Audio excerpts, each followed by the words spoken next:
My name is Blessing, and I am 16. I am the only girl out of 6 children in my family. But in my family, being a girl was not a blessing. It was a curse. They never said this, but I knew by all that they did. The way in which they fed me last, the way in which they treated me like I didn't exist.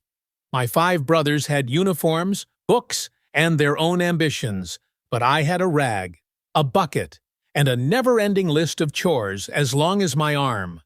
I woke up each morning before dawn, boiling water, cooking, and sweeping the floors. I packed my brothers' lunch boxes, shaking in my hands. But never did they say thank you. Why should they? I was doing what I was meant to do, what girls were supposed to do. I didn't know how to read, and I had never stepped foot inside a schoolroom. I had begged my mother at one time to let me go to school. She slapped me so hard my ears rang for days. "Who will cook for your brothers if you go to school?" she growled back at me. "Will you have them starve?" She told me girls didn't need school. I would get married one day, and that would be my work. That was my fate. I was not destined to serve dreams or hopes. I was instructed to cook rather than to count. I was fated to clean rather than to write. I was destined to obey rather than to hope. I slept on a thin, tattered, and damp mat in the room corner at night. I never had pillows or any bed like my brothers, only the hard floor to sleep on. I always got leftovers, cold, dry, and sometimes already touched by flies. They had better meals than me. My father once uttered, "They eat worse in the animal world." Nobody wished me a happy birthday. Nobody hugged me or inquired about my well-being. I just existed. Yet, amidst all this coldness of life, I held on to hope. Maybe one day, Mama would hug me. Maybe Papa would say to me, "I am proud of you." Maybe my brothers would get tired of pretending like I was not there. I did not ask for much. A little love, a little compassion. But then, one day, everything changed. My eldest brother, Collins, came back from school one day, cradling his head in his hands and crying in pain. Mama was frantic. "Is it malaria? Typhoid? God forbid!" Her terror echoed in my heart. Collins was the tough one. It could not be anything serious, I reasoned.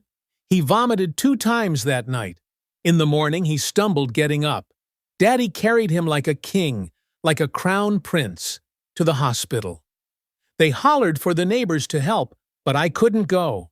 I stayed home, washing the floor, listening to the tick of the clock. My stomach twisted up, not so much out of worry for Collins, but out of fear of what would be. At home, if anything went wrong, I was always to blame. Always. I was the one who had to bear it. When they returned from the hospital, my father was a specter. His hands were shaking, and Mama had swollen eyes from crying. Collins was quiet for the first time in his life. I could feel the weight in the air. Daddy said, his voice steady, "He has a tumor on his brain. He requires surgery." "How much?" Mama whispered. 12 million, replied Papa. 12 million. More than we ever witnessed. More than we ever dreamed. The following days were a whirlwind of desperation. My parents sold whatever they could. Our dilapidated Toyota, the television, even the generator that functioned only on good days. Mama sold her coral beads to a jewelry shop, crying all the while. But even all that, it was not sufficient. They went to relatives, but none could help. Church folks prayed, but there was no money. Colin's condition worsened. He lost his appetite, and his eyes turned sunken, gray. And then Mama appeared in my doorway. She towered over me for what felt like an eternity, her shadow on the floor like a warning. Her voice, colder than steel, cut through the air. "Blessing," she answered, her voice husky. "There's another way." I slowly sat up, my heart racing. "In what direction, Mama?" She leaned in close, whispering, "There's a rich man in the city. He's offering a small fortune to any family that will marry their daughter to his dog." I blinked. My heart skipped a beat. You want me to marry a dog? Her appearance didn't change. We need that money, Blessing. This is your chance to take care of your brother, to take care of us. I looked at her, shocked and incapable of crying. I assumed at first it was a joke. A disgusting, disgusting joke. Who marries a dog? What kind of mother utters such words to her own daughter? But when I gazed into her eyes, I saw something that unnerved me more than her words. She was dead serious. I shook my head slowly. Mama, surely you don't mean it. I am a human being. She stood up as if my words had hurt her. Don't be silly, Blessing. This is not about feelings. This is about survival. For Collins. I tried to reason with her. But Mama, I'm only 16. She rolled her eyes and left the room. I'll see you in the sitting room, she said sharply. I stayed there for hours, holding my knees, hoping it was all a dream. But when I woke up the next morning, it was all the same. I was still caught in this awful reality. The following days, the mansion remained an unfamiliar, otherworldly environment. It was exquisite, of course, but I was not accustomed to luxury. It was so different from the life I had known. But the garden, Kota's garden, was safe. It was serene there, vibrant with color, the roses gently swaying in the wind. I avoided him initially. I couldn't help but distrust Kota. He had been a dog once, and now he was a prince, cursed in this foreign form. But after a while, I stopped leaping away when he came near. He never snarled. He never growled. He never hurt me. He just regarded me with those blue eyes, eyes that appeared to contain centuries of silence. We sat under the sycamore tree in the garden one day. Leaves rustled and crunched from the breeze, and birds sang in the distance. Kota looked up at the sky, his eyes distant, as if remembering another life. I was finally able to ask the question I had been wondering. Why were you cursed? He didn't respond immediately. He looked up for an extremely long time, as though he was trying to find the words. I hurt the heart of a woman who loved me so much, he said eventually. I teased her, used her, and then discarded her. My heart closed. Was she a witch? Kota hesitated before speaking. No, she wasn't, but her mother was. I waited for him to go on. The witch visited me, in the guise of a poor maid. She begged for refuge. I jeered at her, called her ugly. I taunted her and did not care who she was. One night she came back in her true form, and she cursed me. I was quiet for a while, taking his words into consideration. I did not know how anyone could be so oblivious to love, to kindness, but I said nothing. Kota was so tired, so unhappy. It hurt to see him like that. So what happened then? I mouthed. I was cursed, he said, to live like an animal until one who had endured more than I had seen me and not flee. One innocent, one gentle. His voice had mellowed towards the end, and I could feel his sadness in the air between us. I swallowed. Why me? He stepped closer to face me, eyes scanning across mine. I don't know, but I think you are the one. I had to swallow hard, my parched mouth. You've been through so much. He nodded slowly, his eyes distant. And so have you, Blessing. I didn't know what to say to that. We were both trapped in misery, each of us searching for a way out. And for the first time in my life, I began to ask myself if perhaps, just perhaps, this curse might be broken. The following days, I spent with Kota. We walked together in the garden. I told him about my life, about how I had been treated by my family, about how I felt I was always invisible. Kota listened. He didn't tell me to be strong or dismiss me. He just listened. And for the first time in my life, someone was really hearing me. I learned more about him, too. I learned that he used to be a powerful prince who ruled over his kingdom with pride and arrogance.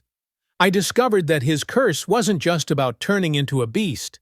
It was about bearing the responsibility of losing someone who loved him. It was about never being able to turn back what he had done. But something changed eventually. I was no longer the girl he had purchased. I was a woman who could see him, truly see him. I could look past the fur, the blue eyes, the dominance, and see the man he had once been. I could see the prince under the curse. Kota took me to a secret room beneath the library late one evening. It was a glass room, and it was filled with a golden light. There was just a single massive rose in the room. It was gold and throbbing with life, glowing as if it held the energy from the entire house. This, Kota breathed, is the heart of the curse. I looked at the rose, unaware of what it signified. If it dies, he said, I will remain like this forever. I could hear my heart thumping in my chest. The rose throbbed as if alive, as if it were breathing, and I knew that it wasn't Kota's curse alone. It was also mine. We were both stuck here, both waiting for something to occur that would release us. But what was I to do? What could I even do to help him? The weeks turned into days. I would wake up every morning in the most comfortable bed I had ever slept in. The mansion, once so chilly, was now home. I was learning to read and write, something I had never been allowed to do in my past. I would spend my days in the gardens, conversing with Kota, hearing tales, and basking in the tranquility. But a part of me couldn't help wondering if the curse could ever be removed. Can love heal all? Can love heal the pain that we both carried? I was walking through the library one day, and I removed a book from a shelf. It was called The Curse of the Forgotten Prince. I opened it slowly, my heart racing in my chest. The story inside was of a prince who had been cursed due to his pride, due to his arrogance. A curse which would be broken only by one who had suffered more than he, one who could see past the surface and understand the innermost truth. I flipped the pages to the end. The words shone in gold. Only the purest kind of love, given freely without condition, can break the spell. I shut the book, my heart pounding. This wasn't a myth. This was Kota's legend, and in some strange way, it was mine as well. I found Kota in the garden again, under the sycamore tree, where we danced together. The moonlight fell on him in a soft glow, his shining white fur gleaming as if holding the secrets of the world. I edged ahead slowly, my heart pounding in my breast. Kota, I breathed. He shifted to stand before me, his blue eyes staring into mine. Blessing, he told me, his voice heavy with a soft sorrow. Do you think the curse can be lifted? I slowly nodded. I think it can. I think it will. He gazed at me, his face easing. You don't comprehend, he whispered. I was cruel. I didn't believe love existed. I believed I was invincible. I didn't know the meaning of loving truly until now. I believed I could depart on my own, but it is only through another, someone like you, that I can. Stop, he whispered urgently, grasping my arms. I approached him, offering my hand. We can break free together, Kota. We can be free. We just have to trust one another.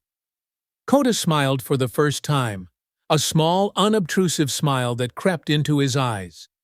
You've given me hope, Blessing. Hope that I didn't have before. I stepped in, closing the distance between us. I'm no longer afraid of you, I whispered. I choose you. I choose to stay. The wind whistled through the leaves, the roses blooming more vibrantly around us. I had no idea what was to come, but I did know this. I was not going anywhere. The house was different the next morning. The walls were lighter, the air was less stifling. I moved from room to room as if moving through a dream. Kota was ever with me, protecting me. I no longer felt trapped. I felt free. In the late afternoon, Mira came to me with a message.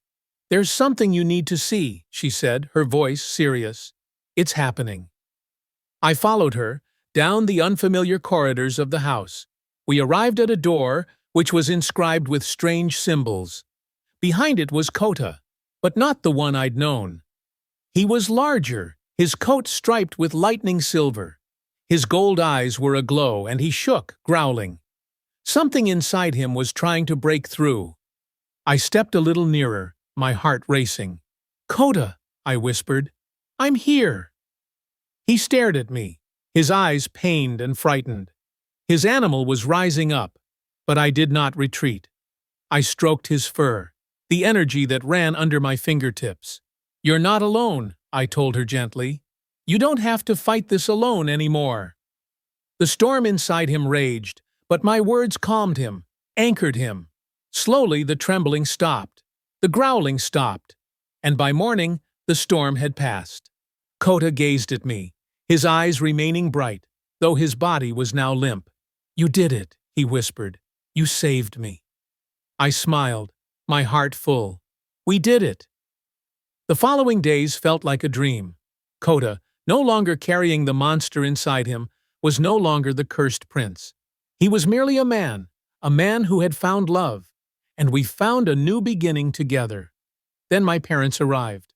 They arrived at the doors, in desperation, seeking assistance. Collins was ill again.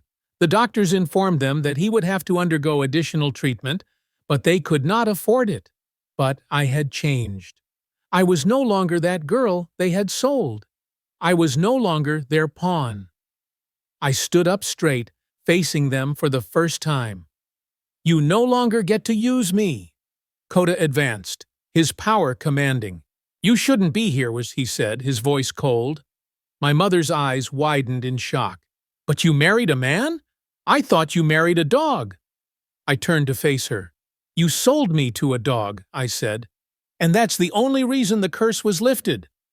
My father stepped forward, his face twisted in anger. "We are still your parents, Blessing. We did something wrong."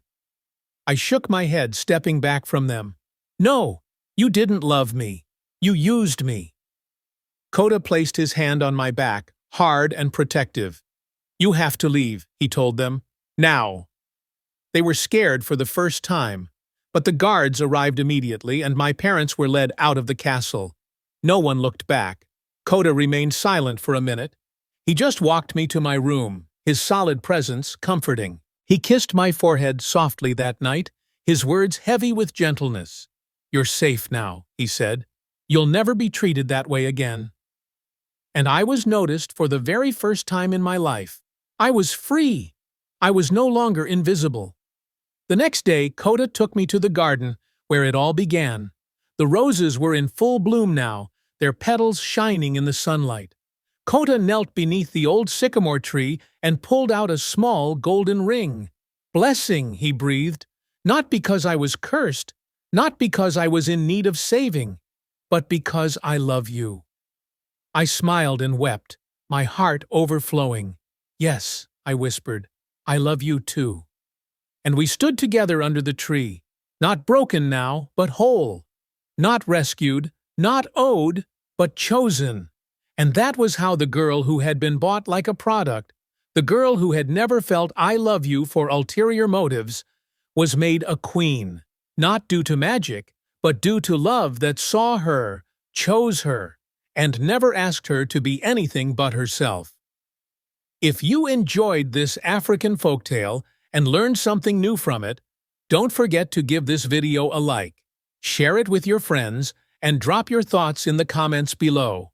And for more inspiring folktales like this one, make sure to subscribe to the channel and stay connected for the next story.